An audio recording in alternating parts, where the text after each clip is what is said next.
Matapos ang historic bronze medal finish sa harap ng home crowd noong nakaraang taon, mas tumaas ang expectations para sa Alas Pilipinas sa nalalapit na Asian Volleyball Confederation Women's Volleyball Nations Cup na magsisimula ngayong Sabado sa Hanoi, Vietnam.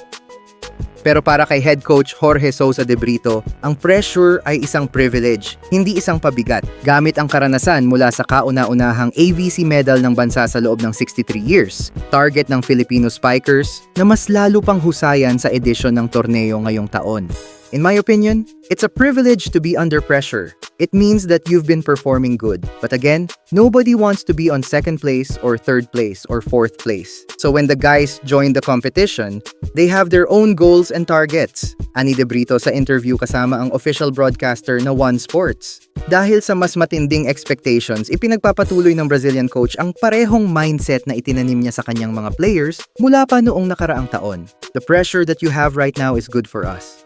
But again, I'm just asking every single day if they can try to do the best. Try to do what we've been training during these past months. My expectation of them is they can perform. You need to perform first. Kakapit pa rin si De Brito sa core ng Alas Pilipinas mula 2023, pinangungunahan ni Nadia de Guzman na tinanghal na best setter at siya ring team captain, at Angel Canino na nakuha ang Best Opposite Spiker Award.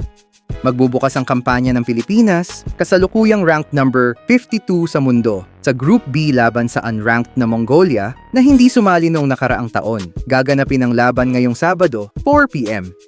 Pero paalala ni De Brito, kahit walang ranking ang kalaban, hindi dapat mag-relax.